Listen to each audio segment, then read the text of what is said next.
Eu, atualmente, sou a coordenadora aqui do grupo de sono, que envolve ensino, pesquisa, laboratório de sono, assistência a pacientes. Ao longo da minha vida, eu já atendi dezenas de narcolépticos, diferente de outros médicos, e acompanho alguns há décadas.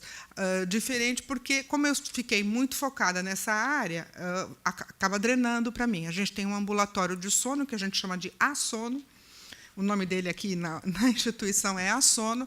E, felizmente, aqui no nosso ambulatório, a gente consegue atender bem os pacientes e temos todas as medicações para os pacientes. Então, e a gente consegue investigar nossos pacientes adequadamente.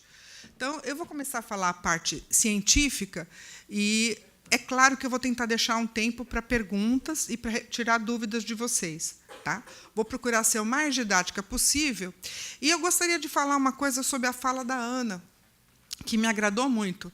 E não preciso nem falar que a Patrícia e o Hamilton até me emocionaram, porque é isso mesmo, gente, tem que lutar. E eu acho que tem que vir de vocês a luta, não dos médicos. Tá? Agora, antes de falar daqui da gente, eu gostaria de agradecer à Associação Brasileira de Sono, que ajudou, que apoiou na divulgação. Aqui fora vocês estão vendo esses folhetinhos sobre a Semana do Sono. Nós estamos ainda na Semana do Sono, termina amanhã a Semana do Sono. E segunda-feira, o doutor Daniel, que está aqui, que é assistente aqui do grupo, fez um evento aberto ao público com o tema da campanha. Aqui veio pouca gente, porque foi o dia da chuva, um horror, mas porque foi impossível quase chegar aqui, né? Mas é muito bacana. A gente procura, todo ano, participar dessas campanhas. E vocês sintam-se em casa e sintam-se à vontade. O nosso ambulatório é aberto. Um indivíduo que tenha matriculado num posto de saúde aqui em São Paulo, no estado de São Paulo, se ele tiver um encaminhamento para ambulatório de sono, ele passa por uma triagem no nosso ambulatório. Então, nós somos, eu acho que, o único ambulatório aberto do SUS, tá? Para doenças do sono. Foi a moça da coordenação da Secretaria da Saúde que me falou isso. Tá? E aqui, como a gente tem um serviço acadêmico, nós conseguimos fazer os exames, os testes das latências, a gente usa a actigrafia, que é um outro método, a gente usa vários recursos para diagnosticar os nossos pacientes. E, ao longo dos anos, a gente criou um protocolo para narcolépticos, porque vocês vão ver, ao longo da aula, que muita gente que acha que é narcoléptico não é. Então, a gente tem que fazer um diagnóstico adequado. Agora, eu posso contar para vocês dezenas de histórias, de situações difíceis que os meus pacientes passaram, que eu venho acompanhando, pacientes com hipersonia idiopática, que também eu tenho algumas, e que quiseram ter filho, e como foi a vida dessas pessoas antes do tratamento e depois, e quais são as dificuldades, mesmo depois do tratamento. Tá? Para a gente... Eu não estou nem achando onde eu vou passar aqui, gente. Oh, meu Deus, está aqui. Então, primeiro eu vou começar falando um pouquinho sobre sonolência excessiva, porque o sintoma principal da narcolepsia é a sonolência excessiva. Agora, a sonolência excessiva pode se manifestar quando a gente está cansado, com sono, privado de sono, que a gente chamaria de uma sonolência fisiológica, e isso acontece com todos nós, quando a gente passa do nosso horário de dormir, está muitas horas ativo, acordado, mas ela pode ocorrer, e essas definições são definições de pesquisadores importantes e da Classificação Internacional das Doenças do Sono, quando a pessoa precisa ficar alerta, precisa ficar acordado, então, em situações inapropriadas, ela se manifestar. E ela pode ser desde leve até super incapacitante, como a gente vê com os narcolépticos. Não, ela pode se manifestar assistindo uma aula, numa reunião que está um pouco monótona, ou assistindo a um programa que não está muito interessante, e em algum horário do dia, que é um horário natural de ter sonolência, ou ela pode se manifestar em situações das mais variadas. Né? E os casos piores que eu já tive, eu vou falar para vocês, foi sonolência na bicicleta, com acidente de bicicleta, que eu não pude crer, sonolência na motocicleta, no trânsito, que a pessoa arrebentou os dois joelhos, na Marginal ainda caiu, na Marginal Pinheiros, poderia ter perdido a vida. Eu já tive sonolência mais que um paciente durante a relação sexual, dormiu. Tá? Então, esses são os mais absurdos que eu já vi. Deixa eu pensar, deve ter mais. E de bater carro é bem comum, né? É normal. Não precisa ser narcoléptico. Mas, assim, já aconteceu. Então, essas situações, para mim, foram, toda a minha carreira, as três situações que mais me chocaram. Meu Deus, pedalando como a pessoa pode dormir. Né? E pode, a gente sabe que pode. Tá? É difícil de acreditar, mas pode. Agora, quando um paciente chega para a gente e fala estou com sono, estou sonolento, a gente tem que esmiuçar muito a história médica. Porque fraqueza, fadiga pode ser confundido com sonolência. Confusão mental e sonolência pode ser confundido com confusão mental. Eu atendi essa semana uma paciente que ela tem episódios de confusão mental e ela passa... com certeza é narcoléptica, vai estar sendo investigada. Mas é que não é que é confusão mental, é que ela fica tão sonolenta que ela entra num comportamento automático e parece que ela está confusa. Tá? Então, cansaço. Então, nem sempre. Sonolência é aquela força que a pessoa faz para não dormir. É aquela coisa que ela dormiria, é a resistir ao sono, que ela dormiria se ela pudesse. Tá? E ela é incapacitante quando o indivíduo não consegue controlar e cai num ataque de sono. Tá? Ela é uma queixa muito frequente, muitas vezes pouco valorizada. Como o Hamilton falou, existe muito preconceito, porque a pessoa acha que uma pessoa sonolenta é uma pessoa indolente, uma pessoa que não quer fazer nada, preguiçosa, ou que, sabe, está levando a vida sem seriedade e coisas do gênero. Tá? Agora, a sonolência ela acontece em várias situações e tem um impacto muito grande. Essas fotos que eu estou dando para vocês não é mentira. Tá? Aqui nós temos um acidente a Chernobyl. Foi falha humana, foi por causa de um técnico que dormiu e não percebeu o alarme que ele teria que ter percebido. Isso aqui foi um vazamento de petróleo no Golfo do México, foi Exxon Valdez, a empresa, também foi falha humana, foi um funcionário. Aí, no caso, era um trabalhador de turno que estava muito cansado e dormiu, e aconteceu um alarme, um aviso, e a pessoa que estava na responsabilidade de ver não viu. Tá? E acidentes de carro, assim, a gente não tem nem noção qual é a quantidade. Mas esses acidentes mais graves, em geral, estão relacionados à fadiga, a turnos de trabalho extenuantes, né? Não bem a doença do narcoléptico. Só abrindo mais um parênteses, antes da gente falar narcolepsia, quando a gente, então, atende um paciente com a queixa de sonolência excessiva diurna, que eu fiz assim, SED, para caber mais fácil, sonolência excessiva diurna, a gente tem vários tipos de patologia que a gente pode estar investigando. Tá? Eu sempre falo que uma delas que não é doença, mas que cursa como doença, é a privação de sono, o sono restrito, o sono insuficiente, que, hoje em dia, muita gente, por questões sociais, por distância de trabalho, estudar e trabalhar, e também por questões comportamentais, as pessoas preferem, às vezes, ficar no WhatsApp, vendo televisão, programa, do que dormir a necessidade de sono que elas precisam, ficar fazendo nada, ficar jogando Candy Crush, essas coisas, em vez de respeitar o sono delas. Então, de longe, a causa mais frequente de sonolência excessiva diurna é a privação de sono, é o sono restrito. Então, sempre, a primeira coisa que a gente faz no nosso ambulatório é descartar isso. Tá? Então, a gente começa pedindo para o paciente preencher diários de sono, e depois a gente passa para um actígrafo, se a gente não está confiando no diário de sono do paciente. Então, nós fazemos questão sempre de excluir. Até porque todas as outras causas, se acrescidas da privação de sono, elas vão se intensificar. Tá? Consumo de substâncias, álcool, hipnóticos, algumas drogas, como maconha, que causam bastante sonolência, medicamentos, é bastante comum, pessoas que tomam antialérgicos, que tomam... Nós, aqui no nosso hospital, nós temos um hospital de psiquiatria, então a gente tem grupos para todas as áreas da psiquiatria. E o paciente psiquiátrico, muitas vezes, toma medicações que sedam muito. Então, também é uma outra causa comum. E existem vários fatores, e aí a gente vai passar para as causas mesmo, outras doenças que cursam com sonolência, porque essas a gente pode dizer que não são doenças, né? São causas induzidas.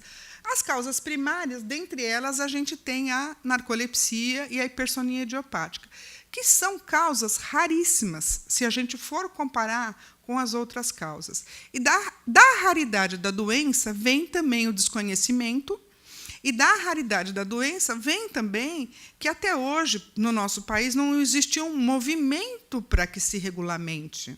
Vocês podem contar comigo. Eu e toda a minha equipe, o que a gente precisar de assessoria, de conteúdo científico para ajudar vocês na batalha de vocês, a gente está à disposição. Tá? Existem pessoas que têm apneia obstrutiva do sono, que eu pus aí como SAL, síndrome da apneia obstrutiva do sono, e que é um sono muito fragmentado por pausas respiratórias que ocorrem durante o sono, e isso é uma causa importante e muito mais prevalente de sonolência excessiva diurna. E também os transtornos de ritmo, a outra causa bastante prevalente, são as pessoas que trabalham em turno, por exemplo, é um distúrbio de ritmo, pessoas que têm o ritmo circadiano atrasado, que a gente chama, que são aquelas muito vespertinas, que têm dificuldade de dormir cedo e precisam acordar cedo e acabam ficando com sono restrito. Então, a gente tem outras doenças que são primárias ali e que cursam com sonolência. Síndrome das pernas inquietas, que é uma doença que causa uma insônia tremenda à noite, o indivíduo acaba ficando com sono muito encurtado, e assim mais.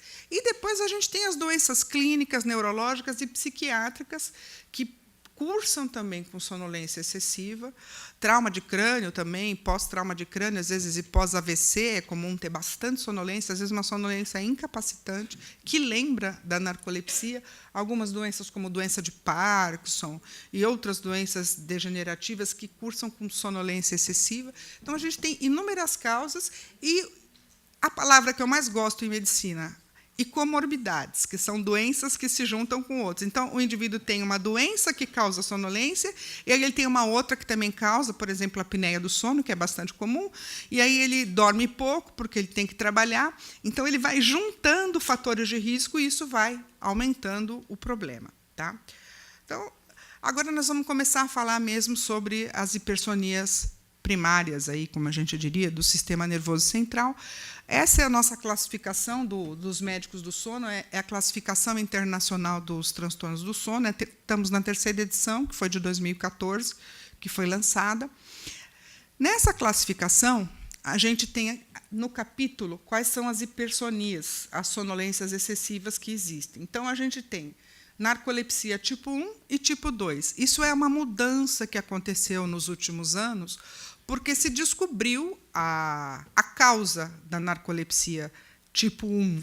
Então, a gente chama de tipo 1 quando existe deficiência de hipocretina tipo 1, tá? O narcoléptico. Eu vou explicar isso com mais calma. Existe a hipersonia idiopática, que é bem mais rara que a narcolepsia. Existe uma hipersonia que também é raríssima, que chama síndrome de Klein-Levin. Essa a gente já teve caso aqui no hospital. É uma hipersonia que a gente chama de recorrente. Normalmente, isso é uma síndrome que cursa por um tempo e desaparece. É uma evolução benigna, mas pode levar décadas. Que são indivíduos que têm crises de hipersonia que eles passam 1 semana, 10 dias dormindo, praticamente. E depois eles acordam e voltam a um funcionamento normal, e eles repetem crises.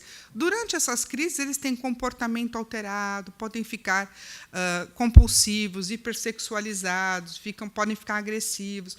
Eles como que mudam um pouquinho, e eles praticamente passam o dia dormindo. Levantam muito pouco para se alimentar ou para alguma função fisiológica, às vezes não tomam banho durante a crise inteira, e depois eles acordam e estão normais. E aí ela chama recorrente porque ela volta a acontecer. Também causa desconhecida. E a gente tem outras hipersonias, como eu já falei, relacionadas a causas médicas, causas psiquiátricas, uso de substâncias, e uma variante sono insuficiente, como eu falei, e uma variante da normalidade, que existem, sim, pessoas dormidoras mais longas, e essas pessoas elas tiveram geneticamente, elas vêm com uma necessidade, um drive de sono maior, e elas precisam de mais horas de sono que a média da população. Então, essas pessoas, às vezes, são confundidas com pessoas com hipersonia, porque elas dormem lá às 8 horas e continuam, mas elas precisam de 10, 11. Tá? Agora, essas pessoas, quando elas podem dormir o que elas precisam, elas se comportam de uma forma normal. Tá? Então, também existe esse, e é uma variante da normalidade, isso não é doença. Vamos falar da narcolepsia, que é o nosso tema principal de hoje. A narcolepsia, então, a palavra vem do grego, tá? Que narc é estupor, sonolência, e lepsis é crise. Então, a palavra já vem, crises de sonolência. Tá? E é um transtorno, a gente sabe hoje que é um transtorno neurodegenerativo, focal, porque é só uma área do cérebro que está acometido, não é como a doença de Parkinson, como a doença de Alzheimer, como outras doenças, que várias regiões do cérebro estão afetadas, é uma área bem pequenininha, e ela se manifesta no sono e na vigília. É uma doença que não é só do sono, é da vigília também. Tá? Ela é uma doença crônica, incurável, a gente sabe disso, as formas, realmente, a narcolepsia tipo 1, e de etiologia autoimune, no qual o indivíduo tem uma plataforma genética, que ele tem um gene e uma predisposição genética que ele herda, e ele, por fatores ambientais, acaba desenvolvendo. A gente vai falar tudo isso um pouquinho mais profundamente. Por que a narcolepsia, então, é tão desconhecida? Porque é uma doença raríssima. Tá? A prevalência é de 25 a 50 casos por 100 mil habitantes. Tá? Isso é uma prevalência estimada. Então, é muito raro. A chance de um indivíduo que vem me consultar com sonolência excessiva ser narcoléptico é baixíssima. Tá? Apesar que, no meu caso, não é tão baixa porque vem referenciado. Mas eu estou dizendo, um médico ou outro qualquer. Tá? A chance, né, no meu caso, não é tão raro, mas a chance é baixíssima. Tá? A idade de início ela é variada. A gente tem um pico de idade, como vocês podem ver aqui no gráfico, que eu não estou na primeira curva, que é mais ou menos na segunda década de vida. Tá? Pode começar na infância e pode na segunda década de vida. E a gente tem um outro pico que vocês podem ver, está por volta da quarta década de vida. Quarta, quinta década de vida, que pode ter outros casos aparecem. Tá? Então, normalmente, a doença se inicia na puberdade, nos adultos jovens, tá? E interrompendo, muitas vezes, os sonhos, como o Hamilton muito bem falou, uma carreira acadêmica, profissional. Né? Existe, talvez, um ligeiro predomínio de mais pacientes narcolépticos no gênero masculino do que no feminino. Tá? Mas, assim, no nosso ambulatório, a gente não vê isso. Mas isso está na literatura. Na minha experiência, eu não vejo isso. É mais ou menos pareado aqui, né, no nosso ambulatório. Daniel está aí para falar que é.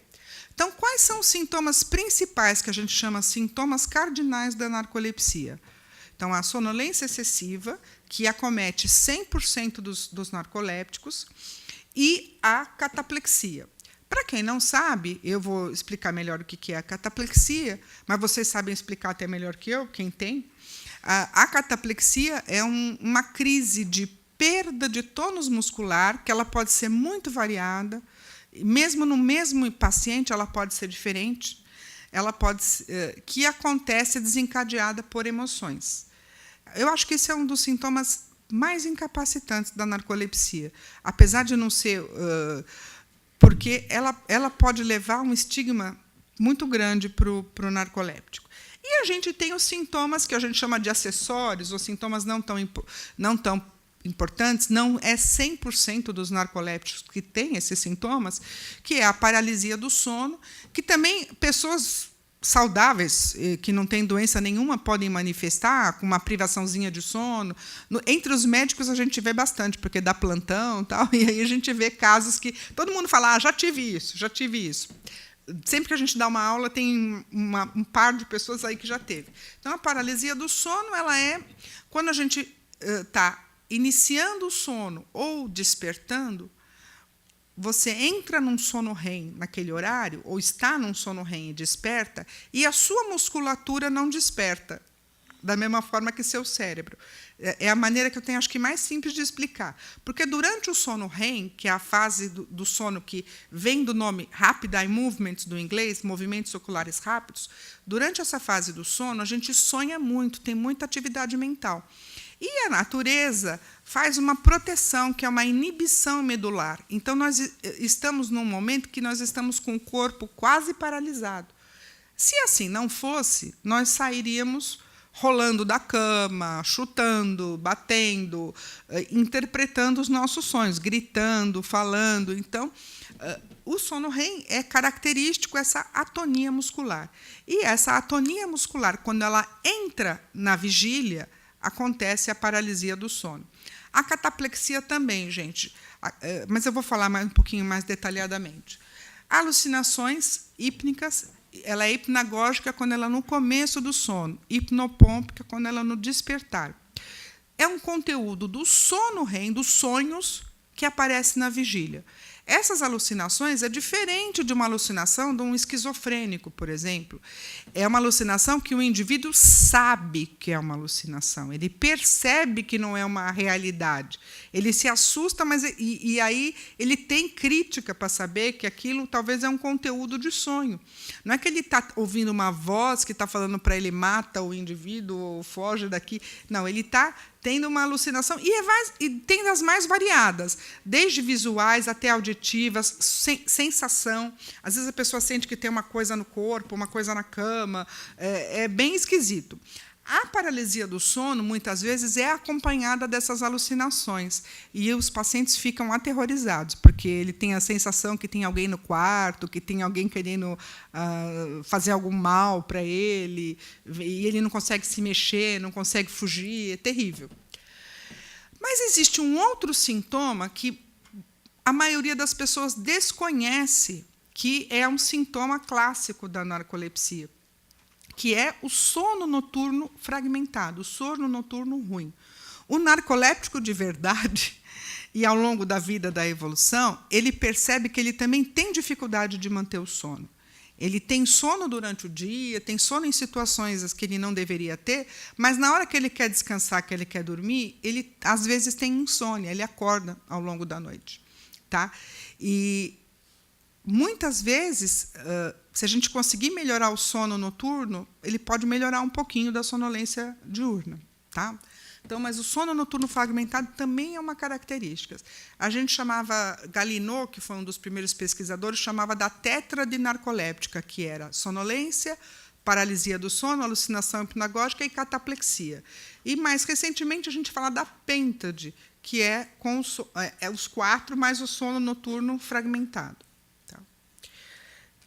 No começo do quadro clínico, e eu já tive a oportunidade de atender crianças que depois tinham uma sonolência, e depois a gente diagnosticou, e mais para frente o quadro clínico apareceu inteiro.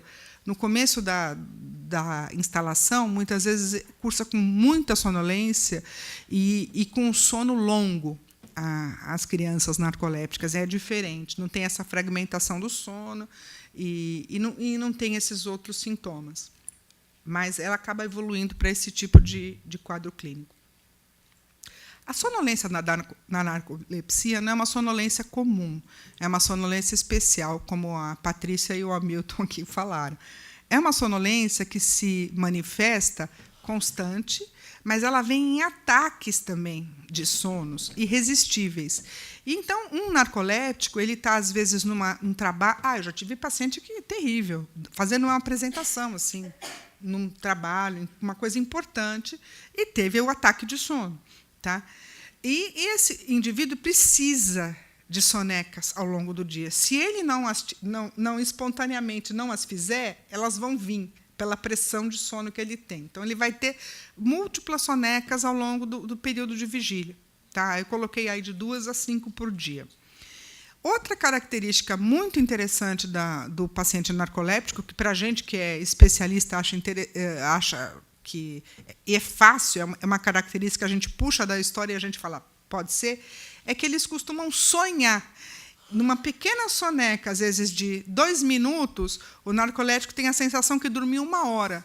Tem um sonho enorme, super complexo que ele conta para você. Tá?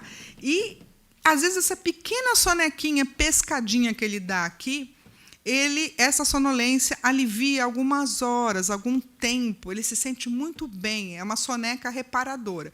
Isso nem sempre acontece, mas é bem comum ele falar, olha, às vezes eu estou lá, não estou aguentando, abaixo a cabeça, durmo 5 minutinhos, depois eu consigo assistir a aula toda.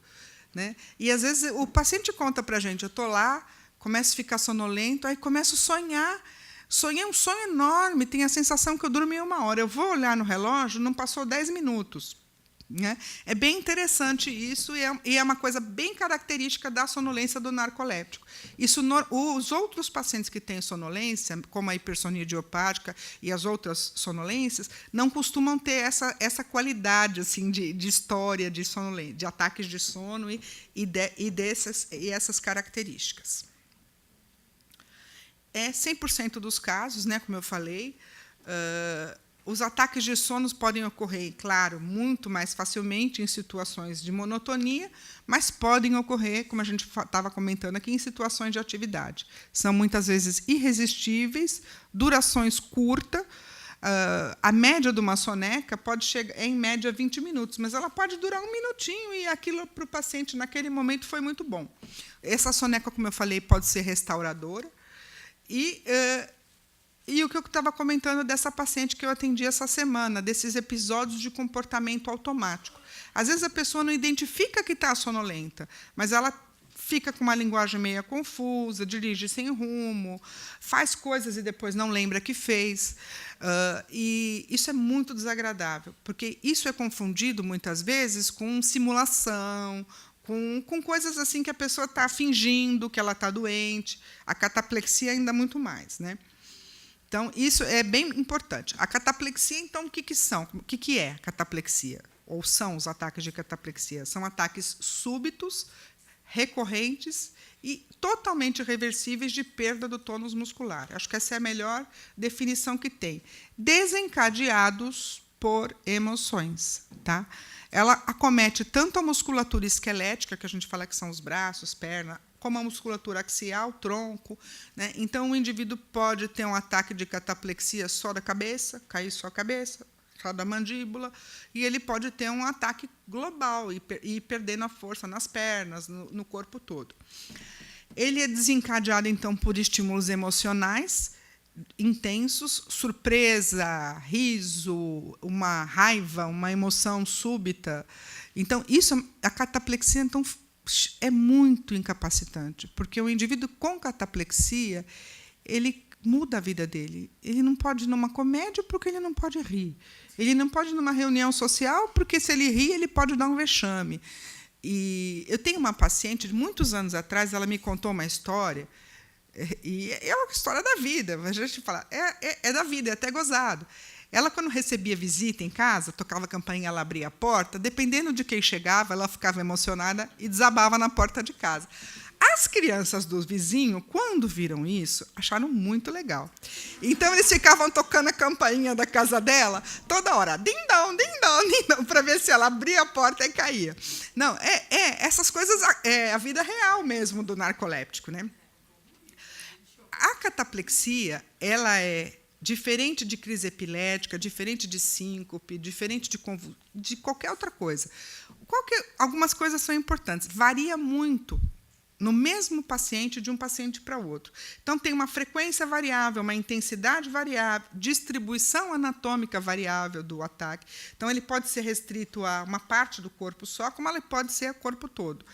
E horários do dia também variáveis. Quando a gente fala em crise epilética, que é um diagnóstico diferencial, normalmente a gente tem crises, elas são sempre do mesmo jeito, a gente chama estereotipia. Um indivíduo tem, às vezes, 2, 3 tipos de crise, mas, quando ele tem a crise daquele tipo, é sempre do mesmo jeito. Tá? Uma crise de cataplexia não é assim. Durante a crise de cataplexia, não há perda de consciência, não há queda de pressão arterial, não há nada disso. A única coisa que a gente consegue perceber é que a musculatura está muito flácida e você não consegue obter reflexos musculares, aqueles reflexos que o neurologista faz com o martelinho. Tá? Mas isso desaparece e o indivíduo volta ao normal, depois de um tempo. Geralmente é um tempo pequeno. Raramente a gente vê um ataque de cataplexia muito longo. eles podem acontecer quando um indivíduo suspende abruptamente a medicação para a cataplexia, que a gente chama status catapléticos, e aí ter crises mais prolongadas e ter crises bem recorrentes. Então, aqui é uma foto de livro. Eu não quis trazer filme de pacientes, nada. E eu só uso filme de pacientes que autorizaram, tá, gente? Eu nunca uso imagens que não são autorizadas. Isso é uma imagem de livro mostrando um indivíduo com ataque de cataplexia. E isso, para quem nunca viu, ela entende que não é um caiu duro, pá, no chão, que é uma coisa que como que vai desmontando, vai fraquejando. Então, é bem característico. A gente, no nosso ambulatório, como está num hospital de psiquiatria, tem muitas cataplexia fake aqui, né, Daniel?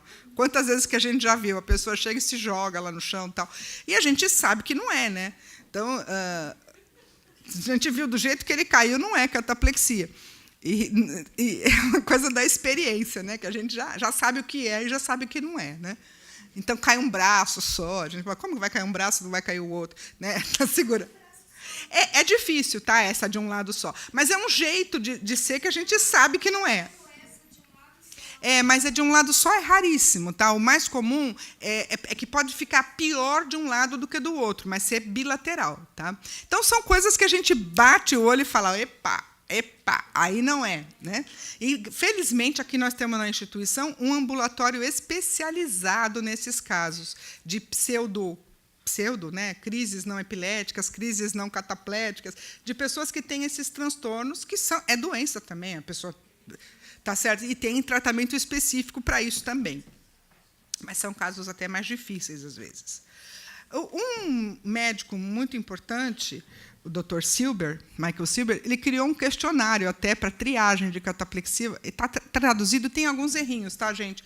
Que não fui nem eu que traduzi, foi um amigo meu, e eu não percebi que ele tem alguns errinhos. Então, ele pergunta assim, você já apresentou ataques de fraqueza muscular súbita quando dá risadas?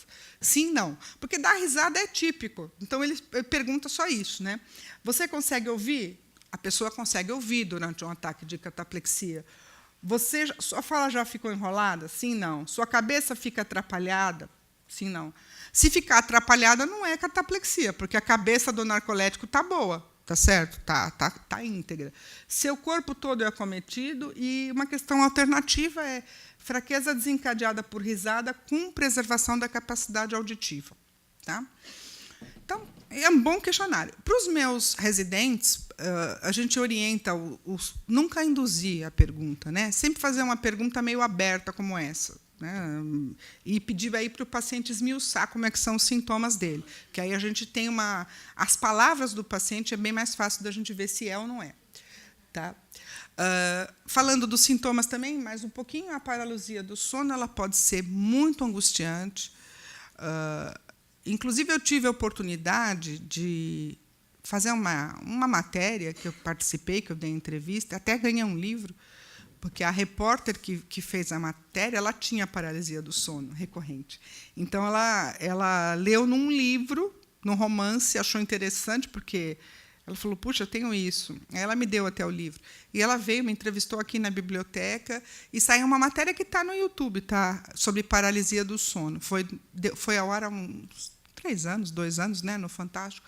Uma matéria bem feitinha sobre paralisia do sono. É bacana, viu, para você. Você assistiu, né? É bem feitinha, porque mostra mesmo como é que é, né? Desmistifica aquela coisa de achar que é uma coisa espiritual, que é uma coisa, né? Que está sendo um ET que está vindo te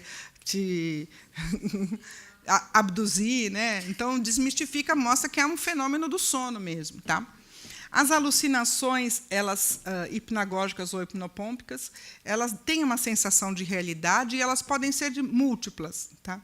É bem comum a pessoa achar que tem uma coisa dentro do lençol, dentro da cama, que está andando, um bicho que está andando no corpo. Então, ter a sensação tátil também, não é difícil.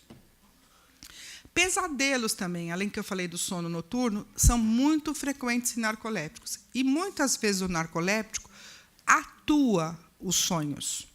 Tá? Ele perde um pouco da atonia muscular do sono REM durante o sono REM. É uma coisa esquisita, a gente até comentava isso, um colega meu, que ele tem a atonia do REM que entra na vigília da cataplexia que entra nessas transições da paralisia do sono, mas na hora que ele está em REM, ele pode ter tônus muscular e interpretar os sonhos. E aí bater, cair da cama, falar, gritar, se movimentar durante o sono REM. Tá? Então, isso pode acontecer, sim, no narcoléptico. Às vezes, é uma queixa, porque quem dorme junto se incomoda, atrapalha o sono do cônjuge. O cônjuge pode apanhar. Se você está sonhando que você está batendo em alguém, é capaz de você bater mesmo. Se está sonhando que você está fugindo, se defendendo. Hã? Isso. E fala, e canta, e pode fazer várias coisas dormindo. Eu sei que a senhora tem esqueci a palavra, gente. Um roteiro cronogramal, mas é porque eu queria pedir para a senhora falar, aproveitando que já está aí, mais um pouquinho da cataplexia. Tá. Porque a gente tem vários sintomas da cataplexia, né? Então, às vezes a gente pergunta no grupo, será que isso é cataplexia? Se a situação, eu estou com fraqueza muscular, como se o osso, eu digo que eu estou sem osso. Tá, então vamos falar um pouquinho mais sobre a cataplexia, detalhes, né, de crises. Em criança, quando a narcolepsia manifesta em criança, a cataplexia mais comum é queda da cabeça, queda do olho ou fala enrolada, queda da mandíbula, baba, alguma coisa assim, é uma coisa facial. O mais comum é a cataplexia facial. Tá? E o adulto pode ter também algum episódio, que ele está conversando, está num evento e, de repente... Tá? E é uma coisa rápida. E essa fraqueza que a gente... Calma. Agora, a cataplexia é fraqueza. Então, eu estou começando da criança. Uma outra coisa comum é queda do pescoço. A cabeça fica mole. Então, está falando, cai o pescoço, cai o pescoço. Diferente de que quando você está sonolento, num ônibus, e cai o pescoço, cai uma coisa da mão. Isso não é cataplexia, isso é um ataque de sono. E aí você dorme, relaxa e solta. Mas a pessoa entendeu quando a pessoa está com cataplexia, esse movimento... Mas tem que ser desencadeado por emoção. Se não for desencadeado por emoção, não é cataplexia. Então a pessoa sabe que vai acontecer isso. Ela não sabe, é imprevisível a cataplexia. Depois que você se conhece, tem que ser na hora. Ou porque assim, depois que a pessoa, porque muita gente que tem cataplexia começa a ter umas outras coisas e acha que é e não é, tá, gente? Mas assim, o que é importante é ligado. Algumas pessoas costumam dizer assim, eu já vi até médico falando isso, que quando a gente tem a cataplexia, é como se a gente estivesse em um sono com sono. Não é. Não tem nada a ver com sonolência. Eu expliquei para vocês o que é. É um fenômeno da atonia, da inibição medular do sono REM que acontece na vigília. A pessoa está acordada. Até é possível que algum narcoléptico, depois de uma crise de cataplexia, está lá no chão, durma. Porque ele dorme fácil em qualquer lugar. Tá certo? Mas tá certo, está sentado na cadeira, aproveita, tira um cochilo. Mas não é a crise, não vem com sonolência. Essa crise que quer... Sim, mas isso você pode ter isso e não ser cataplexia, ser o sono só, tá? Agora, a cataplexia... Isso. Mas nem todo mundo tem esse tipo, tá? Deixa eu falar, são tipos diferentes.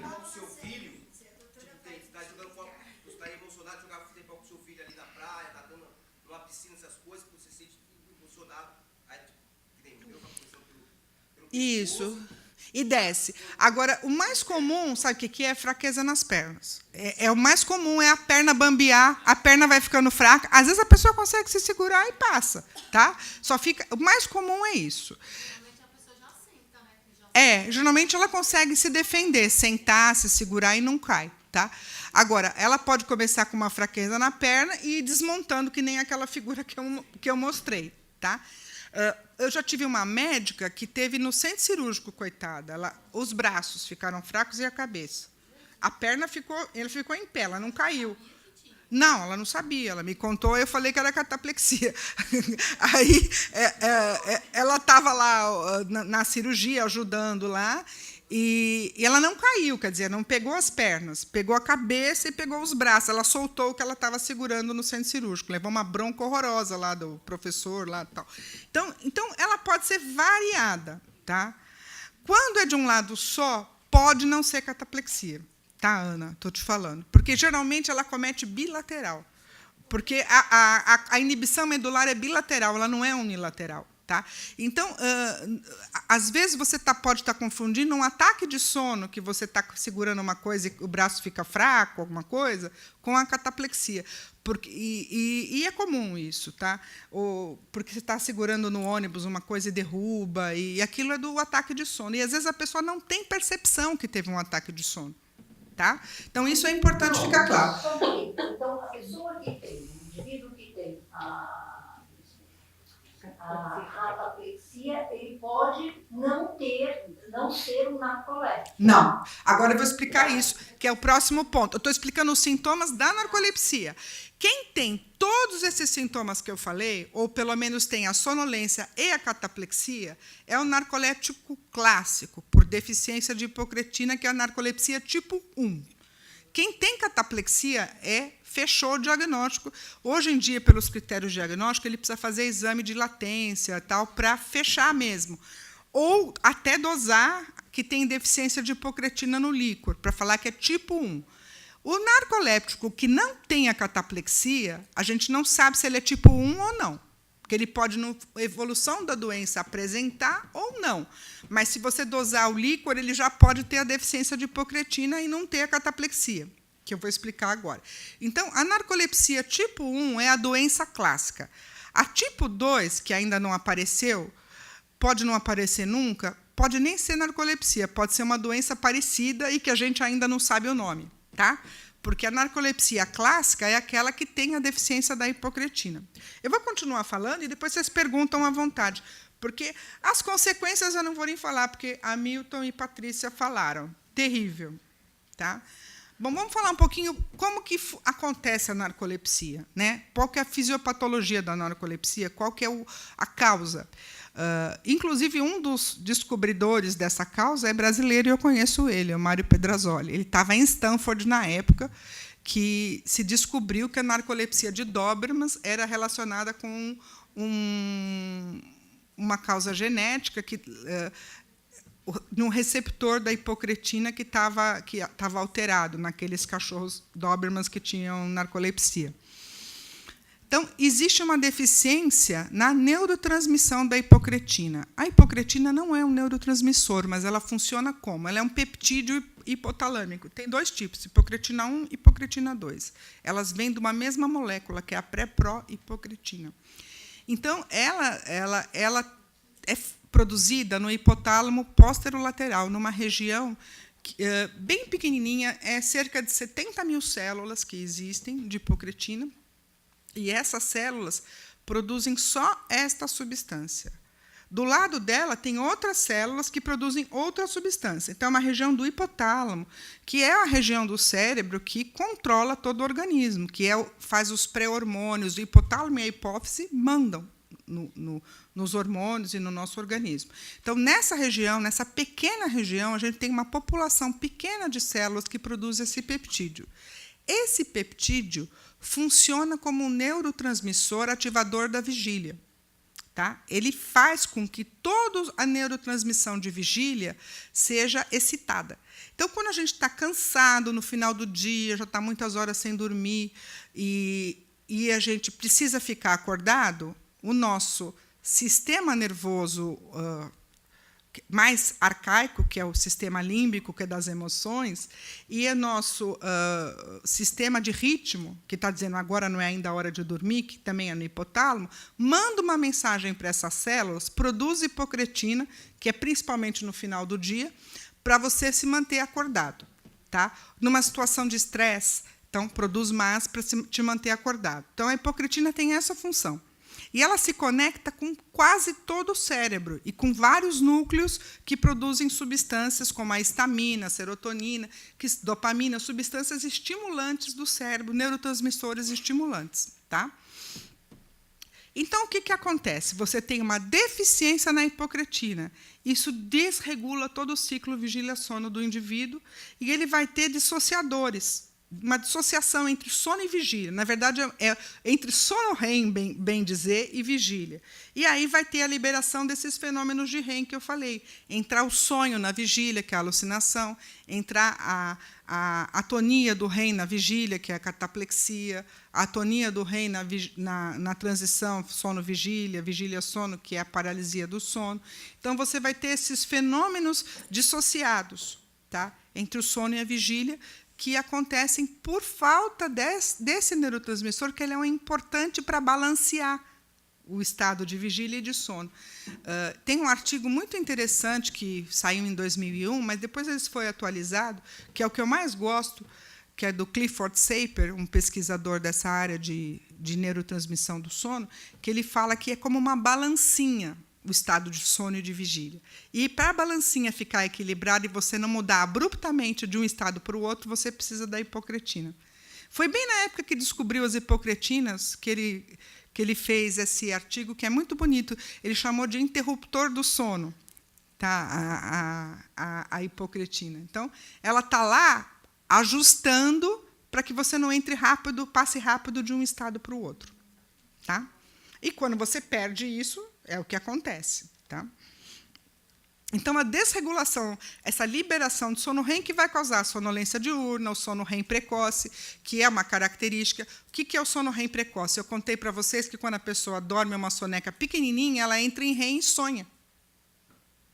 Eu já tive paciente que falou que, além de sonhar, quando acordou, estava com paralisia do sono, numa soneca involuntária. Então, entra o sono REM numa pequena soneca. A cataplexia, que é a vigília sem tônus, a paralisia do sono, que é a vigília sem tônus, também muscular, que é o fenômeno de REM, as alucinações, os pesadelos, o sono REM sem atonia. Lembra que eu falei que o narcolético pode interpretar os sonhos, perder a atonia do sono REM? Eu falei até isso, que é engraçado, que é o contrário da cataplexia. Né? E movimentos periódicos durante o sono REM dos membros, movimentos de perna, porque o sono REM é para estar paralisado. O narcolético normalmente tem movimentos de perna durante o sono REM. Tá? Então, tudo isso explica só pela deficiência de hipocretina. E isso é um artigo científico, já não é novo, é de 2010, mostrando que no cérebro dos indivíduos com hipersonia idiopática, muito sonolentos, com narcolepsia, havia uma deficiência, pena que não estou conseguindo apontar, mas, se você olhar na coluna da direita, você está vendo que a bolinha está para baixo? Então, tem menos, a dosagem de histamina está menor do que dos controles que não têm sonolência excessiva. A histamina é o principal neurotransmissor de vigília. Então, estou falando uma novidade para quem não sabe. Não é a hipocretina, é a histamina. Mas você precisa ter hipocretina funcionando para produzir mais histamina. Tá? Ela que faz. A histamina é o principal neurotransmissor de vigília. Se você não tem histamina, você tem sonolência, obesidade e déficit de atenção. Tá? Então, e a deficiência de hipocretina vai levar secundariamente a uma deficiência de histamina. Tá? Histamina então, se você toma um antihistamínico, por exemplo, um antialérgico, você vai ter sonolência. Você vai ter aumento de apetite, ganho de peso, se tomar cronicamente, vai ter dificuldade de concentração, de atenção, porque essa é a função da histamina, tá? Manter você alerta, e isso é mostrando. Aqui também é mostrando a deficiência de hipocretina. Tá? Na primeira barra são os controles, na segunda são os narcolépticos com hipocretina baixa, que são o tipo 1, e na terceira é o narcolético com hipocretina normal. Esses aí, gente, honestamente, eu sou da opinião, a gente chama ainda de narcoléptico porque tem um quadro clínico e tem o exame da latência que dá que tem um REM precoce, mas pode ser outra doença. Tá? Eu acredito até que seja, porque a narcolepsia clássica é aquela tipo 1. Tá? Então, mostrando que você vê que os níveis de hipocretina são mais baixos na população que tem. Vou mostrar para vocês por que tem menos hipocretina. Porque morrem as células. Essas células, por um motivo que ninguém ainda conseguiu demonstrar, que a gente acredita que seja um mecanismo autoimune, essas células morrem. Tá? Então, o que existe? Existe uma plataforma genética. Essas pessoas narcolépticas com deficiência de hipocretina, geralmente elas têm um gene HLA, um antígeno de histocompatibilidade, o HLA-DBQ0602, positivo. Tá? É quase 100% dos narcolépticos têm esse HLA, esse é fácil, é dosável. Tá? Agora, é muito inespecífico, porque mais ou menos uns 30% da população tem isso. Tá? Parece que o Mário Pedrazzoli fez um trabalho, esse que eu estou falando, que aqui na cidade de São Paulo, Minas, no Sudeste, e ele encontrou, não foi 30%, ele encontrou 15% das pessoas com esse HLA. Quer dizer, não é essa porcentagem de narcoléptico, mas, por exemplo, se você acha que não é narcolepsia, e é uma coisa que você pode mostrar, olha, você não tem esse HLA, não deve ser mesmo. Não deve ser mesmo. Um caso que você está na dúvida, pode ser um exame que a gente lança a mão.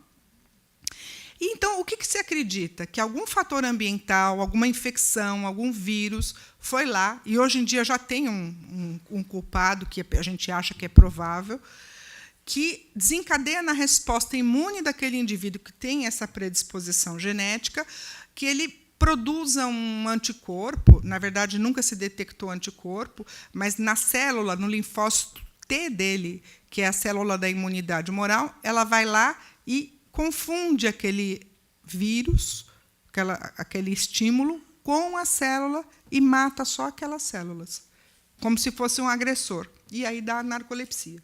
Deu para entender? Acho que da maneira que... E, hoje em dia, a gente, nos últimos anos, teve uma pandemia aí de gripe, de vírus influenza, e, depois da pandemia, e como a gente teve também na época da gripe espanhola, depois da pandemia, apareceram muitos casos de hipersonia.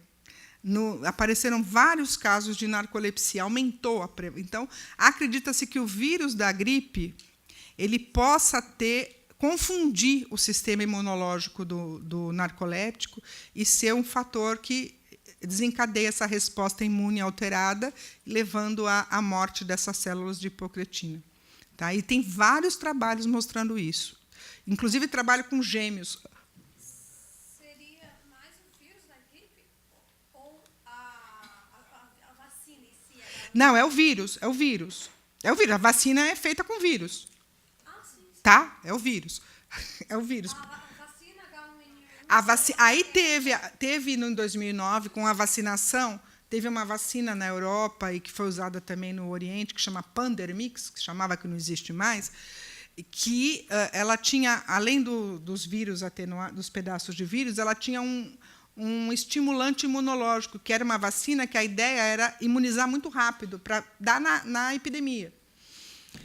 E talvez esse adjuvante que eles colocaram favoreceu, claro que nas pessoas geneticamente predispostas, essa reação imune e aumentaram os casos de narcolepsia. Tá? Mas não é obrigatório quem toma vacina de gripe ter. A vacina piorou. Não, acredita-se que sim, que tenha mas não precisa ser a vacina, não sei se você está entendendo, é o vírus. É o vírus. Então, é o vírus, e o vírus está aí, está solto. Qualquer um de nós está sujeito. Então, antigamente achava que era estreptococo, esse da amidalite. Hoje em dia ficou mais para o vírus mesmo da influenza. Tá? E tem vários tipos de vírus da influenza, não tem um tipo só. Tá? Bom, isso aqui é corte do hipotálamo, dessa região hipotálamo lateral, de 2 indivíduos. O normal está do lado esquerdo. Você vê essas celulinhas pretinhas, assim, que está corada, meio vermelhinha, são as células que produzem hipocretina. O paciente narcoléptico lá, olha a despopulação. Isso são cortes de áreas semelhantes. Tá? Hipotálamo anterior, hipotálamo dorso-medial, posterior lateral, que é a região que tem mais célula da hipocretina, e hipotálamo lateral também, que tem mais. É o dorso lateral e o lateral é que tem mais célula. Você vê que o narcoléptico morreu, não tem. Se você for fazer um corte do cérebro, uma autópsia, isso foi ver que não tem essas células. E aqui, mostrando a mesma coisa, é um trabalho de 2009, mostrando o normal, vários cortes, o indivíduo com narcolepsia e cataplexia, que hoje a gente chama tipo 1, e o indivíduo sem cataplexia. Você vê que o sem cataplexia tem um pouquinho menos que o normal, mas não tem a deficiência, não tem como tem o narcoléptico tipo 1. Tá? É cortes mesmo de cérebro, e ele foi avaliando. Bom, como que se diagnostica, então, a narcolepsia? Para se diagnosticar essa doença, você primeiro precisa de um médico que pense na doença, né? Porque senão não vai diagnosticar nunca, né? E é comum, o que a Patrícia estava falando, nos estudos a gente tem um intervalo de 10 anos, não é nem 5, primeiros sintomas até o diagnóstico da narcolepsia. Geralmente demora muito o diagnóstico, tá? Porque confunde muito, o quadro clínico no começo às vezes não é muito claro, então é difícil mesmo. Então, o indivíduo tem que ter sonolência excessiva por um período longo. Na classificação está escrito mais de 3 meses. A cataplexia, quando ele tem praticamente sonolência com cataplexia, fechou o diagnóstico, é narcolepsia. Tá? Mas a classificação internacional recomenda que se faça uma avaliação neurofisiológica, recomenda que se faça polissonografia seguida de teste das latências de sono. O que é o teste das latências? Para quem nunca fez, não sabe o que é. A polissonografia é o exame do sono noturno, que vai registrar o sono e outras variáveis, né? A atividade muscular, vai registrar a parte respiratória do sono. É muito importante fazer, até para ver se o indivíduo não tem apneia do sono, não tem uma outra causa tratável de sonolência que você possa tratar e melhorar. O próprio narcoléptico pode ter apneia do sono também, então tem que tratar as duas coisas. E o teste das latências, o indivíduo passa o dia no laboratório de sono, no dia seguinte, o protocolo correto é fazer a polissono à noite e o teste das latências no dia seguinte. E ele vai... No primeira soneca que ele vai poder tirar é de 1h30 a 3 horas depois do despertar da polissono. São sonecas curtas, de 20 minutos, que a gente dá a oportunidade para o indivíduo tirar, registrado, né, no aparelho, para a gente ver se ele dorme ou não, com eletroencefalo, com os canais de músculo, para a gente ver se ele dorme ou não. A gente faz 5 sonecas. Tá? É válido até fazer 4 a 5 sonecas ao longo de cada 2 horas do dia. Então, a gente pede para o indivíduo não dormir entre as sonecas, cuida para ele não dormir, e você vai tirar a latência média, que é o tempo médio que ele levou para entrar em sono, nas 5 sonecas e fazer uma média. O narcoléptico, geralmente, tem esse tempo curto. Tá? A maioria dos narcolépticos é abaixo de 5 minutos, a média para ele dormir. Tá? Mas, na classificação, considera 8 minutos, abaixo de 8 minutos, porque a classificação quis ser inclusiva, por mais gente. Mas, dificilmente, é mais que 5 minutos um narcoléptico, a latência média. Tá? E ele quer ver, nessas sonecas, se aparece o sono REM precoce. Tá? Tem que ter, pelo menos, 2 REM precoce para você falar que é narcoléptico. Tá? Não, são 2, sempre foram 2. É que agora, na classificação nova, um do sono REM precoce já pode ser na polissono. Já conta o da polissono. Tá? Se tiver na polissono, já conta. Por exemplo, outro dia a gente fez uma latência aqui, as 3 primeiras sonecas já teve REM precoce. A gente fez a 4ª e falou, vai para casa. Na 3ª eu já queria mandar para casa, porque eu falei, não tem dúvida que é narcoléptico. Entendeu? Não, eu falei, vai para casa, não precisa fazer a 5ª. Várias vezes, mas eu estava aqui, eu fico junto. Quando está fazendo o teste das latências, eu fico aqui. O residente médico que tá do sono está aqui. Então, a gente já viu na hora e vai para casa, não precisa fazer a 5ª. Tá? Então, outra maneira de diagnosticar é dosar no líquido cefalorraquidiano, a hipocretina. Tá? Só que esse é um exame que não é um exame complexo. Primeiro, que você vai ter que colher o líquido da espinha, que é daqui da lombar, não é nada gostoso. Segundo, que é um exame caro, é um radioimunoensaio. Você abre um kit, dá para fazer centenas de exames. E narcolepsia é uma doença rara. Você não vai abrir um kit caríssimo para fazer 1, 2 exames. Tá? Então, para você falar que é narcolepsia tipo 1, você teria que ter a dosagem da hipocretina abaixo de 100 picogramas, lá, ou 1/3 do valor de corte lá daquele método, para você falar que é deficiência de hipocretina. Tá? Então, uns casos que você vai fazer um estudo, uma coisa, você pode comprar um kit, e aí você faz, além dos seus pacientes, você pode fazer o de todo mundo que está precisando. No Brasil já faz? Já fez em alguma pesquisa. Atualmente, a gente não se faz comercialmente. Por isso que eu estou te explicando, porque é um kit muito caro para você fazer um exame ou outro. Você tem que dá para fazer acho que milhares com um kit.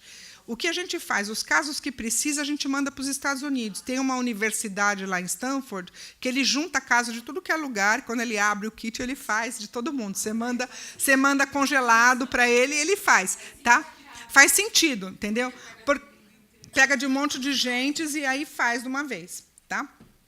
Então, é isso. Então, para você falar que é narcolepsia tipo 1, você tem que ter ou a hipocretina baixa confirmada, ou você tem um quadro clínico completo, que a gente já sabe que esse quadro clínico completo e com o teste das latências positivo é a narcolepsia. Tá? Então, a avaliação é isso que eu falei, né? Tem que ter média menor que 8, 2 sono REM precoce, e você pode também usar essa tipagem HLA, num caso, e pode usar a dosagem de hipocretina 1. Essas diretrizes brasileiras de narcolepsia foi em 2010. Quem organizou ela foi um médico que era daqui do grupo, do hospital, meu amigo, desde a residência. Ele já faleceu em 2011. Tá? Ele teve uma morte abrupta, né? Teve um infarto fulminante. Ele era jovem, tinha 51 anos, era brilhante. Ele que organizou. Era uma das pessoas que mais sabia sobre narcolepsia. Tá? Flávio Aloy. O tratamento da narcolepsia, então, vamos falar um pouquinho do tratamento. Não tem cura, a gente sabe. Tá?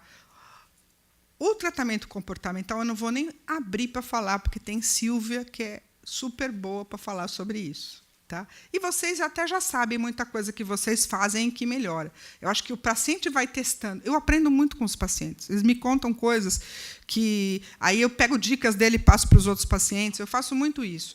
Eu acho que todo médico que é muito especialista numa área acaba ouvindo muito os pacientes e acaba usando o que o paciente traz. É normal. Então, é isso que você falou, de hoje em dia não é só os médicos. Eu acho que hoje em dia nenhuma profissão, ninguém mais sabe tudo. Tá, a informação está aí para a pessoa estudar e ler. Quem quiser aprender qualquer assunto, se eu quiser estudar astronomia, eu estudo. Tá certo? E vou chegar lá e vou discutir lá com um astrônomo. Então, não, existe uma aceitação. Agora, é que a profissão da gente... Eu, para chegar onde eu cheguei, eu levei primeiro 10 anos entre faculdade e residência. Depois, não sei quantos anos de especialização e estudo. Então, uma pessoa que lê na internet nunca vai ter o conhecimento que eu tenho. Tá certo? É óbvio. Mas ela pode ter um conhecimento numa outra área que eu não tenho, muito maior que o meu. Mas, na área minha, duvido.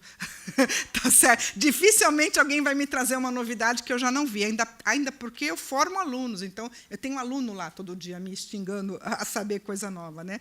Assistente maravilhoso, que nem o Daniel, entendeu? Que vai lá, vê um artigo diferente, já me mostra. Então, é difícil alguém ter. Então, eu vou falar do tratamento farmacológico. O que a gente usa para tratar narcolepsia? Que é o tratamento sintomático, não é um tratamento definitivo, não tem cura, você trata o sintoma. Para a sonolência, a gente usa medicação estimulante. Tá? Então, a gente tem, no Brasil, 2 tipos de agente estimulante. A gente tem os simpatomiméticos, que são os derivados aí, anfetamínicos, tá? E a modafinila, que é um outro promotor de vigília. Fora do Brasil, a gente tem armodafinila, além da modafinila, que é uma outra forma racêmica da modafinila. Mas o resultado é semelhante, o efeito é semelhante. Só as doses que são um pouco diferentes. É o Stavigile. Aqui no Brasil, a gente não tem outro ainda, não tem um genérico ainda, é o Stavigile. Já vai fazer 10 anos. Eu sei porque... Comiméticos Ritalina, por exemplo, Venvance, essas coisas, tá? Então, isso. Eu vou falar. São diferentes, eu vou falar para vocês, tá? E para tratar a cataplexia, a gente tem que usar um antidepressivo, geralmente. E geralmente os melhores são os que têm efeito noradrenérgico. Tá? Existe agente só noradrenérgico. Também que poderia usar o reboxetina, que quase a gente não vê, acho que ainda fabrica. Saiu? A tamoxetina, que não tem no Brasil, quer dizer, é agente só noradrenérgico. Então, os simpatomiméticos têm efeito noradrenérgico. Então, uma pessoa que toma um estimulante simpatomimético, ela pode estar também protegendo da cataplexia. A modafinila, não. Mas quem não tem cataplexia também pode tomar um que seja para os dois? Sim. Não, simpatomimético, o que é? É que ele ativa a noradrenalina, o sistema simpático. E aí o que acontece? Aumenta a pressão, sobe a frequência cardíaca, tá? É isso. Quais são os que a gente tem? Isso é do consenso, tá? Anfetamina, metilfenidato, que é a ritalina, que tem várias apresentações. Apresentação liberação aguda, liberação prolongada, tem mais que uma fórmula no mercado. A dose terapêutica gira em torno de 10 a 60 miligramas. Tá? Dose máxima 100 miligramas por dia. As medicações simpatomiméticas, elas têm um problema que elas dão tolerância. Conforme você vai usando, você vai precisando de doses maiores para obter o mesmo efeito. E aí vai parando o efeito. Então, a gente, sempre que receita, recomenda o paciente fazer feriados no uso da droga. Tirar um dia da semana, tomar menos ou não tomar, um dia, 2, diminuir a dose ou tirar, para ele não habituar, não fazer tolerância. Existe um remédio que chama selegenina, que é usado para Parkinson, que ele, quando metaboliza, ele vira uma anfetamina. Também pode ser utilizado como um efeito estimulante bom. A modafinila, que eu falei, o Stavigil, que a dose terapêutica ela gira em torno de 100 a 400. Aí está 200 a 600, mas quem não tem efeito com 400, dificilmente vai ter com 600. Quando você começa a aumentar a dose, você aumenta custo e efeito colateral. Tá? Então, você tem que dar sempre a mínima dose que o indivíduo fica bem. Todos os remédios têm efeitos colaterais, todos. E a cafeína também, que é uma droga barata, né? Todo mundo gosta, vi pessoal com Coca-Cola, Pepsi-Cola, cafezinho, e que tem um efeito estimulante. Tá? Claro que para o narcoléptico o efeito é pequeno, né, gente? De todo e qualquer remédio. Tá? Pode. Então, aqui é um quadrinho para explicar mais ou menos, de uma forma didática, o mecanismo de ação. Tá? Os simpatomiméticos, o que eles fazem? Eles aumentam 4 cruzes a liberação da dopamina na fenda sináptica do neurônios e bloqueiam a recaptura. Então, ela fica cheia de dopamina. Por isso que eles são drogas com potencial risco de abuso, porque eles jogam uma quantidade absurda de dopamina ali na fenda. E por isso que tem um efeito euforizante. Tá? E, infelizmente, esse efeito noradrenérgico que serve para a cataplexia é um efeito ruim, porque muita gente pode ter taquicardia, pressão muito alta, porque ele aumenta a liberação e bloqueia a recaptação também da noradrenalina. Ele não é específico só de um tipo de neurotransmissor. Tá?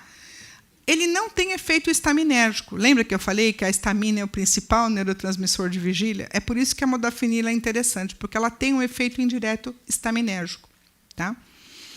A modafinila não faz esse aumento e bloqueio de recaptação. Ela bloqueia o transportador da dopamina, que é uma molécula que transporta a dopamina para dentro da célula.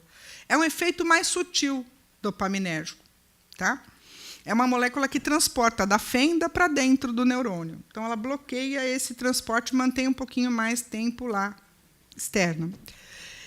E a hipocretina aumenta quando você, por efeito indireto, no indivíduo que tem hipocretina que toma esses estimulantes. Tá? Então, não estou falando narcoléptico, mas estou falando uma pessoa que tem uma outra sonolência, você vai também estimular com modafinila ou com essas substâncias a neurotransmissão hipocretinérgica. E o efeito GABAérgico. O GABA é o neurotransmissor do sono inibitório. Você, claro que não tem nada.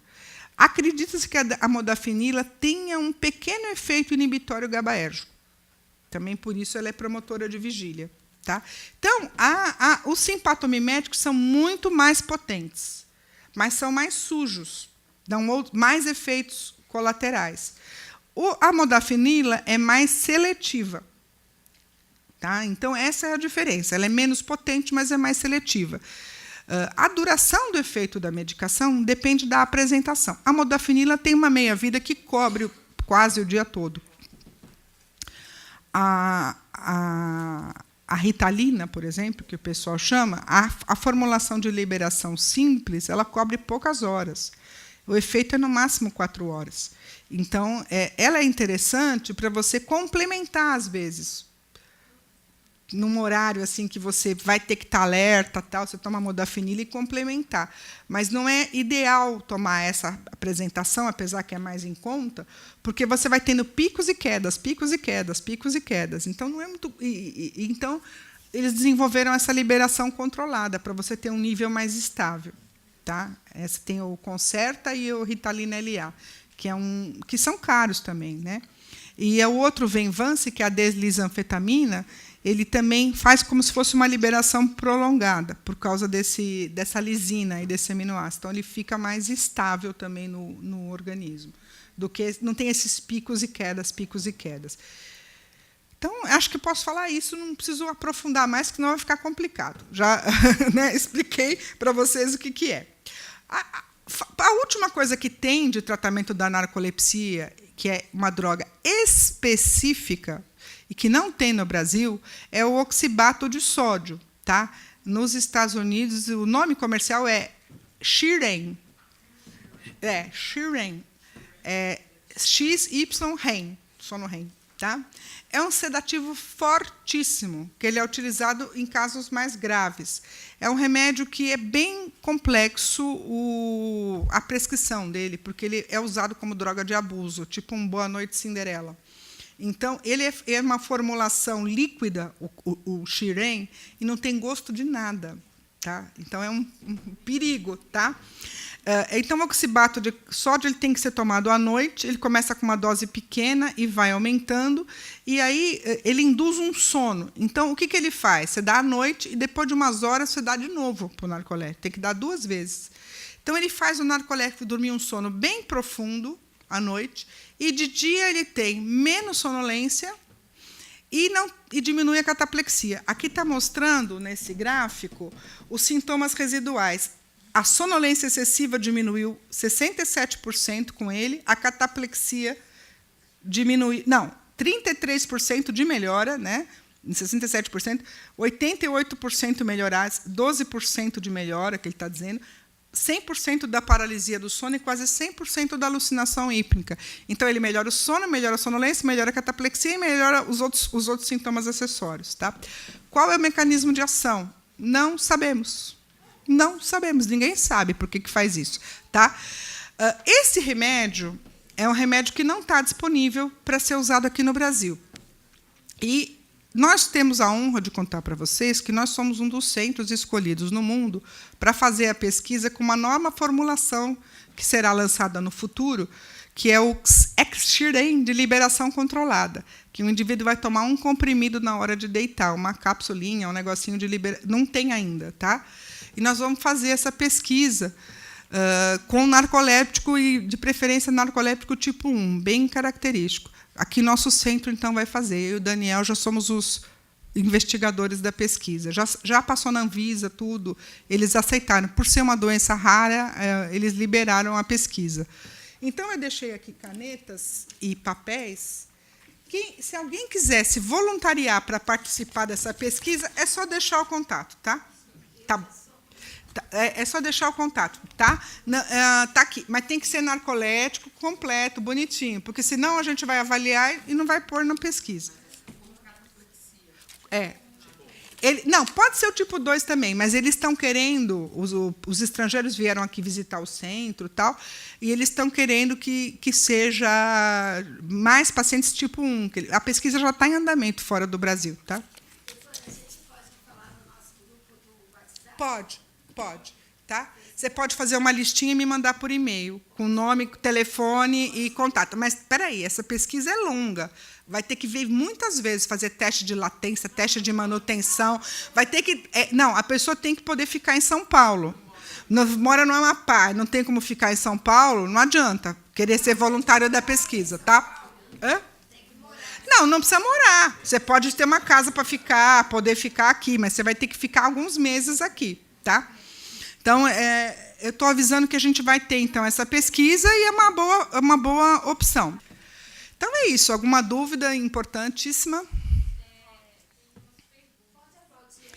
Pode. Se alguém quiser, vem na frente, pega o microfone. Pode fazer sentada mesmo. Puxa o microfone. Meu nome é Aline, tá? Sim, Aline.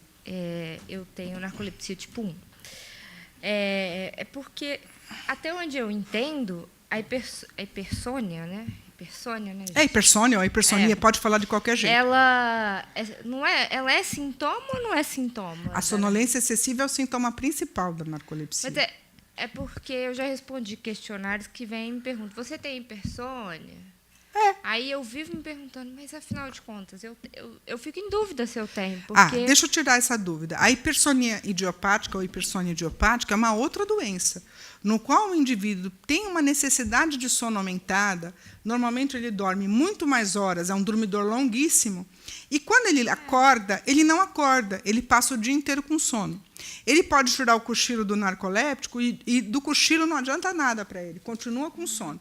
Eu tenho uma paciente que ela dormia 14 horas e ainda tinha que dormir 2, 3 horas à tarde. E ficava o dia inteiro com sono. Aí, com o tratamento, ela dorme 12 horas e depois aguentou trabalhar. Até foi muito bonito, que ela começou a trabalhar. Tal. Então, é pior que a narcolepsia, a hipersônia idiopática. Mas a narcolepsia é pior. A sonolência é pior, porque ela não melhora. O narcoléptico dorme, e tem essa sonolência, ele dorme e melhora, está como se nada... Depois que ele dorme... Ele melhora. Ele tem períodos bons durante o dia. O hipersonia não tem período bom durante o dia, tá? É sempre ruim, é sempre sonolentíssimo. E as duas são hipersônias, as duas são, tá? As duas são hipersônias primárias do sistema nervoso, tá? E sobre a cataplexia, se ela muda assim durante a vida, porque, por exemplo, eu comecei a ter a minha cataplexia quando eu era mais nova, ela era total e começava eu sempre caía de cabeça, né? Sim. No chão. E hoje em dia ela é só aqui, né? Sim, sim. Dessa Mas eu parte. falei, ela muda e ela muda. Às vezes você tem mais que um tipo no mesmo período, né? Muda. E tem alguns pacientes que somem até. Eu tenho alguns pacientes que, com os anos, que eu tenho paciente que acompanha há mais de 15 anos, que parou de ter cataplexia e não toma mais remédio para cataplexia. Eu falei, você está correndo risco. Mas ele falou, não estou tendo mais. Tem alguns pacientes que desaparece até a cataplexia. Sem medicamento pode melhorar a cataplexia. Ou ela pode não estar no começo e depois aparecer mais para frente. Também, isso não tem um quadro típico, tá? É bem variável. E você falou da narcolepsia tipo 1 e a tipo 2 é porque ela não é fechado um diagnóstico, por isso que não dá para Não, é avaliar, fechado. é isso? Ela tem a sonolência excessiva, mas não tem a cataplexia. E ela tem o sono REM precoce no teste das latências. Tá? É isso. É incompleto. É incompleto o quadro clínico, não é completo. Ela pode ter paralisia do sono, pode ter alucinação hipnagógica, mas não chega a ter nunca tem a cataplexia. Se tiver cataplexia, tipo 1. Tá? Olha, o CID geral é o mesmo, que é G41.4, mas depois tem o narcolepsia tipo 1 é 0.4, 1, o outro é 0.4. O CID... Varia. Agora, esse era o antigo, agora saiu a CID-11. É diferente na CID-11. Tá? CID-11. É que ainda não está sendo empregada, mas já tem a CID-11 e é diferente. Na CID-11, nós temos um capítulo de sono, que não tinha na CID-10. Tá?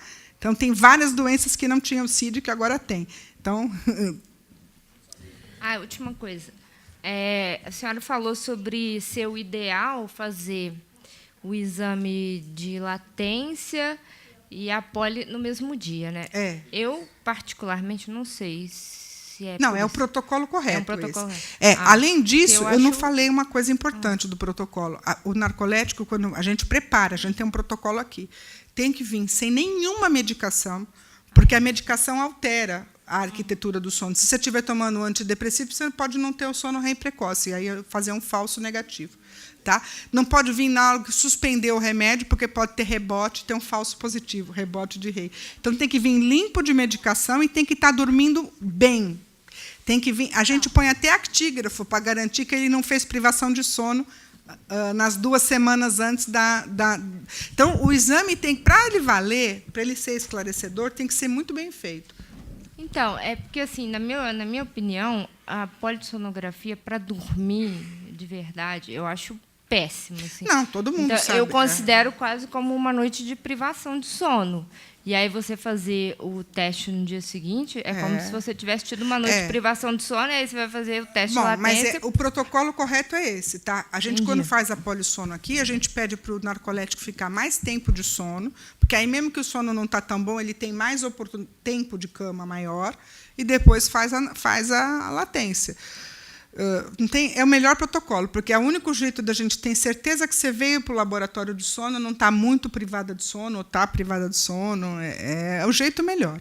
E a gente faz rigoroso aqui. A gente limpa, desmama todos os remédios, vê que o indivíduo põe actígrafo para ver que está dormindo mesmo bastante antes, que não vem com privação de sono, e aí faz. E dá um trabalhão fazer um exame desse. É ruim de fazer e é ruim de quem faz também. A gente que fica aqui acompanhando o paciente dá um trabalhão, né? Então, para um exame caro, difícil, pouco acessível, você tem que fazer ele bem feito para não ter que repetir. Né? Obrigada. Tem que ser do nosso ambulatório e preencher a indicação. A gente faz para algum... Porque no nosso laboratório, aqui no IPQ, como tem deficiência de verbas do SUS, o dinheiro do SUS não sustenta isso aqui sozinho, o dinheiro do SUS é pouco, do governo. Então, a gente tem um setor que é uma porcentagem, no máximo 25%, de convênios e particulares. Então, para o convênio, para o particular, a gente faz. Porque faz assim que não é meu paciente, que eu não sei quem é, de onde veio, como foi preparado. Tá certo? Agora, dos nossos pacientes, todos aqui do complexo todo HC, tem que ter um preparo e tem que ser paciente daqui da instituição, né, para te colocar no SUS. Porque esse dinheiro que entra ajuda o hospital. Baseado um pouquinho na tua fala, você disse o quanto precisa ser mais conhecido isso daquelas empresas, né, os profissionais aí entendam o que é isso. Mas, pelo que vocês me falaram, pela tua fala, é muito difícil, eu estou entendendo, o diagnóstico. E a Rosa falou que até 10 anos, né? Então, não aqui, eu estou falando o paciente batendo perna, batendo cabeça, por aí. Isso. Mas o diagnóstico me parece bastante complexo. Não é barato. Não. E é complexo. Então, fica muito difícil as empresas como um todo entender isso, porque é muito novo. Não, mas se tiver na lei... Se tiver na lei que quando tem um narcolético com um diagnóstico médico, que ele... Sim, mas já é um avanço, né? Eu tenho um monte de narcolético... Na verdade, a gente não diz que é narcoléptico. Eu tenho Não um monte diz, de porque narcolético... se você disser, você está desempregado. Certeza. E não tem uma lei que fala que você não pode mandar embora. E aí, se ele mandar, você não tem como recorrer, porque não tem uma lei que te proteja. Existe um projeto de lei que está parado, mas existe já um projeto de lei que o deputado de Minas. Mas ele está parado, esse projeto, que precisa dessa pressão, da sociedade, da gente, dessa pressão a favor desse projeto. Fala, olha, nós precisamos, a STF, precisamos que isso seja, mas isso só com bastante... Eu acho que é mobilização dos pacientes isso mesmo. A gente pode ajudar a parte científica, o que puder, isso a gente ajuda. Mas tem que ser mobilização populacional mesmo. Rosa. Doutora Rosa, Lembra de uma flor? pergunta. O meu é tipo 2, né? Narcolepsia tipo 2, meu nome é Elaine. E o que eu queria entender é o seguinte, porque o meu sono é excessivo diurno. É aquele sono insuportável. Certo. Só que o que melhorou no meu estilo de vida foi... Eu optei por trabalhar autônoma, né? Eu tenho mais dificuldade do que se eu estivesse trabalhando numa empresa, claro, porque eu não tenho todos os benefícios de um empregado registrado. Porém, o que eu faço? Durante o dia eu não funciono, até 11 horas da manhã não adianta, porque eu não funciono, e eu funciono só da parte da tarde. Então, o que acontece? Quando eu durmo um grande período, em cerca de 12 horas, e depois eu fico com um pouco de sonolência, mas não chego a ter muito. fico sonolento, mas não aquele que eu preciso dormir de qualquer jeito. Claro que se eu acordar mais cedo isso acontece e eu preciso dormir. Então isso já é considerado como narcolepsia 2. Não necessariamente. Poderia ser uma pessoa que tem um distúrbio do ritmo e que ela é muito vespertina, não consegue Apesar que o dormir tarde, nem acordar. Não, cada caso, eu não sei como te diagnosticar. Eu não estou discutindo o seu caso porque não dá para ver. Então, o meu REM foram 3 REMs a 4 minutos e ponto 2. Não. Mas o teste da latência pode ser falso negativo. Falso positivo também, tá? Se você foi lá privada de sono... Não, estou dando um exemplo. O fato de ter o exame não fecha o diagnóstico. Entendi. O que fecha o diagnóstico é o conjunto da clínica com o exame. Tá? O único exame que fecha o diagnóstico é a dosagem da hipocretina. 46. Tá? Não, hipocretina 1. A hipocretina... 46. A minha deu 46. Você fechou. Então você é tipo 1. Não é tipo 2. Mas eu não tenho cataplexia. Mas é tipo 1, não interessa. É? Tá? Tá. É tipo 1. Tá? É tipo 1. Então eu sabia, eu achava que era 2. Então é tipo 1, tá? Então é tipo 1, é tipo 1, tá? Então, é isso que eu estou querendo dizer. O quadro clínico, claro que é variável. Não é todo mundo que tem os mesmos sintomas, tá? Pergunta mais, digam. Ana Braga, do Rio de Janeiro. É assim que fala. Ana Braga, do Rio de Janeiro. Ela tem duas ali querendo perguntar, tá, Ana? Depois. Tá. Não, é porque pode vir para a fila aqui. Pode vir. Eu vou fazer a pergunta do grupo mesmo. O prognóstico, quando a gente do adolescente, da criança, ele é bem melhor? Assim, essa melhora no quadro da narcolepsia? Não. Melhora O prognóstico da narcolepsia é ruim, porque não tem melhora. O que tem é que o indivíduo se adapta. Tá? Aí ele aprende a cuidar, ele se adapta, a família dele se adapta, às vezes ele é um excelente funcionário, o empregador dele se adapta, e aí ele tem uma vida melhor. Mas assim, o prognóstico da doença não é bom, é ruim. É ruim porque não tem melhora. A melhora é que você adapta a sua vida. Tá? A narcolepsia seria uma doença rara ou subdiagnosticada? Rara. É o que a gente se pergunta hoje. Rara. Raríssimo. Não é também é subdiagnosticada, mas é rara. Tá? A senhora acha que no Brasil a gente tem uma epidemiologia, essas taxas? Como é que está funcionando isso? Não, tem alguns estudos epidemiológicos, mas... grandes centros, né? Eu posso falar quantos narcolépticos eu tenho aqui no hospital, que eu não sei de cabeça agora, o Instituto do Sono, mas assim, isso não reflete a população, né? No estudo de epissono que eles fizeram, epidemiológico, não deu um valor. Eu não lembro, mas não deu um valor grande, não deu. Tá? Então, eu estou dizendo assim, é difícil de fazer um estudo epidemiológico de uma doença rara. Você vai tendo casos. Né? Aí você fala, um país menor, tipo Finlândia, Dinamarca, tal, que o sistema médico é todo organizadinho assim, você consegue falar quantos tem no país. E aí você faz pela população a porcentagem. Mas num país continental que nem o Brasil, você concorda que é bem difícil de fazer um estudo desse? Mas pelo menos a gente pode... porque assim, essa mas coisa raro. Do quantos somos, que a gente está... Olha, você imagina que se a gente tiver 25 por 100 mil, faz a conta do Brasil, da população. É mais ou menos isso. 20 por 100 mil, faz a conta.